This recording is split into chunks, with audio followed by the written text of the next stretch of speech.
Hello, everyone, and happy Wednesday. Welcome back to your favorite class, geometry.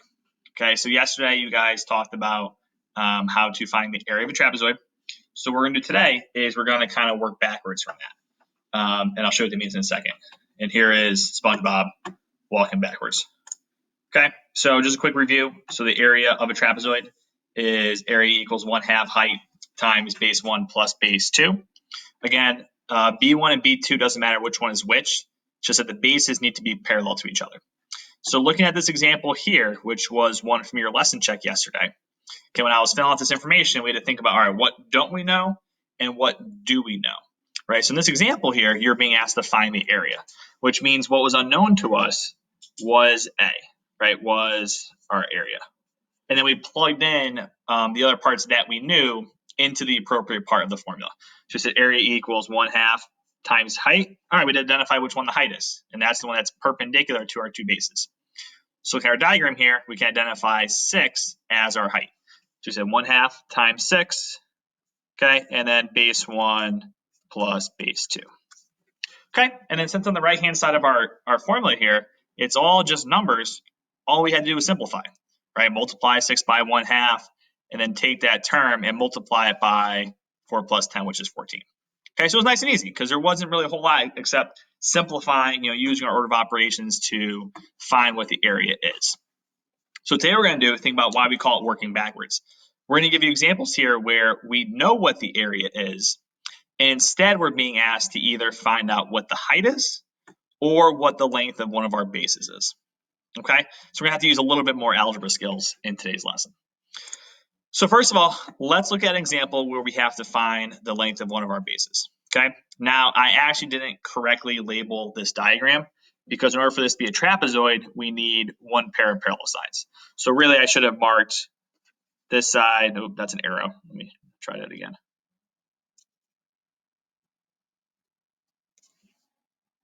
Okay, those are our parallel sides. And since these two sides are parallel, that means that this length of x and this length of 7 centimeters represent our two bases. Okay, in this case, we're giving you the area as 20 centimeters. So like before, we're going to go into our formula, which I wrote for you guys up here, and plug in there what we know about these different variables. So area, that's given to us. We know that is 20 centimeters squared. So I'm going to plug 20 in for our area. Okay, and that's going to equal 1/2 times our height. All right, we know our height. Again, that's the length that's perpendicular between our two bases. Okay, so that's our 4. So 1/2 times 4.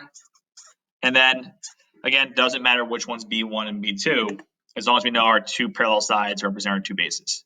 So I'm just going to write it as x plus 7. So essentially, I'm kind of counting x, this top side, as our B1. Okay, so now from here, okay, we got to go back and use our terrific algebra skills to get x by itself. So there are a couple different ways you can go about doing that. I'm going to show you what I found the easiest way, and I'll kind of talk you through a couple different strategies. So my first thing I want to do is I want to get rid of this 1/2 from the right-hand side.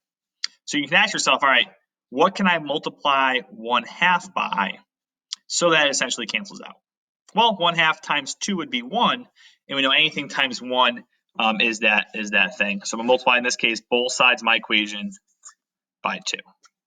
Okay, so 2 times 1/2 is 1. That cancels out.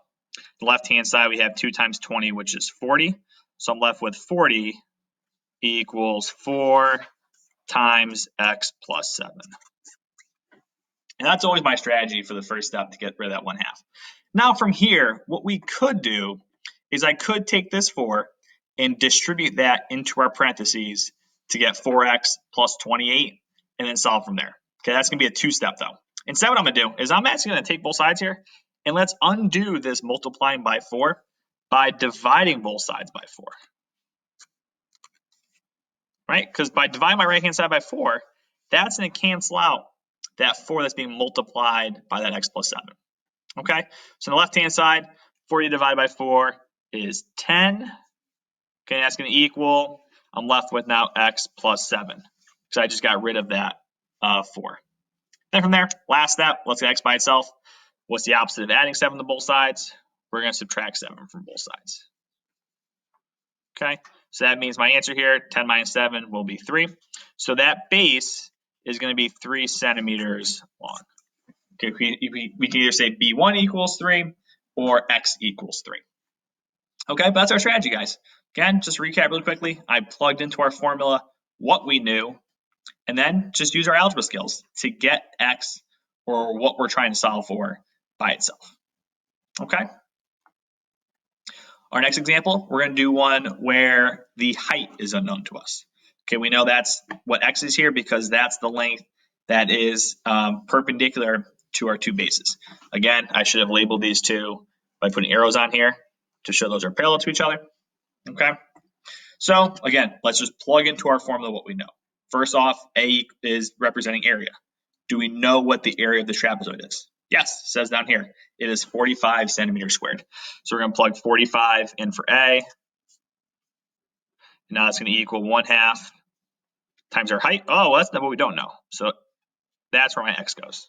Okay, and then B1 plus B2. Doesn't matter which one's which. So I'm going to say 3 plus 6. Remember, our bases are the ones that are parallel to each other. So I made B1 equal to 3 and B2 equal to 6. All right, now let's solve. So our first step, I want to get rid of this 1/2 from the right-hand side. So let's do that like the last example by multiplying both sides by 2. Okay, so my 2 times 1/2, again, 2 times 1/2 is 1. So I'll cancel out. On the left-hand side, 2 times 45 is 90. And that's going to equal X times, and here's the cool thing. In these parentheses here, since we just have the expression 3 plus 9, let's simplify that. 3 plus 6, which equals to 9. So the right-hand side, we have X times 9. If you want to, you could write that as 9X. Those two things mean the exact same thing. But either way, I want to get X by itself. So let's undo that multiplying by 9 by dividing both sides by 9. Okay, so my 9's cancel out. On the left-hand side, 90 divided by 9 is 10. So 10 centimeters is going to be our height, or X. Okay, there we go, guys. Those are our first two examples. So now what I want you guys to do is pause this video for a second on these two U-tries. Try them out on your own, and then we'll go over them really quickly. All right, welcome back. Let's see how you guys did. So I tried to throw in some extra information here for you guys to see if I could kind of catch you. Again, think about what things are important in our formula. We know the formula for area of a trapezoid is A equals 1/2 height times base 1 plus base 2. So what I'm looking at here is, all right, well, which one's our height? I see this 5 and I see this 7. Remember, the height has to be perpendicular to both bases. So therefore, 5 is our height. So I plug this information into my formula. We get A equals 1/2 times 5, okay, times our two bases. So our bases are going to be X and 8. So this example, I threw in that 7, but it wasn't anything we needed to find the area of the trapezoid. So we don't need that 7 in this example. Okay, now let's solve from here. So our first step, I want to get rid of that 1/2. So let's multiply both sides by 2. Oh, wait, hold on. I forgot to plug in the area. Let me go back and do that real quick. We know the area is 50. Okay, going back now let's multiply both sides by 2. So we know on the left-hand side, 2 times 50 is 100. And that's going to equal, my 2's will cancel out. So I have 5 times X plus 8. From here, we could distribute that 5 into our parentheses and then solve that two-step equation. Instead, I'm going to divide by 5 to undo that multiplication from the start. Okay, so my 5's will cancel out. So 100 divided by 5 is 20. So 20 equals X plus 8. Then let's get X by itself. I'm going to subtract 8 from both sides and get 12. And what was the label on that? 12 inches is the length of that base. Okay. Now our second one. Okay, in this example here, I see X is our variable that represents the length of our height because that's the one that's perpendicular to our two bases. Okay, so I'm going to plug in the information and I can write it down as area equals 1/2 height times base 1 plus base 2. So area is 81. So 81 equals 1/2 times x, which is unknown to us, times base 1 plus base 2. So 8 plus 10. All right, let me get rid of that 1/2 first by multiplying both sides by 2. Okay, so 81 times 2 gives me 162. And that's going to equal, my 2's canceled out the 1/2. So x times, and let's simplify 8 plus 10, which is 18. Okay, and the x by itself, I want to undo the multiplication here by dividing both sides by 18. Then 162 divided by 18 is 9. So 9 feet is the height of this trapezoid. Hey guys, how about this? That's it. That's all we're doing for today. Okay, so what I have for you guys now is a lesson check. Okay, like we've been doing kind of every day. It's 2 examples, and they're 2 that are just like the 2 U tries here, and 1 like each of the examples we did before that. Okay, so what you're gonna do is, instead of having to upload 1 picture per question, just at the end of the lesson check, take 1 picture of all your work and upload that one onto the Google form. Okay, I also didn't make it required this time because I know some people have been having issues with uploading those pictures. If it's easier, if you're having a problem uploading a picture, take a picture and instead just email it to your teacher. That's an option as well. But you have to in some way show what your work is. So either uploading it to the Google form or emailing it to your teacher. Okay, and to make everything all better, I have the GIF that you didn't know you needed to see today, and it's a bulldog driving a jet ski. And with that, I will see you all tomorrow.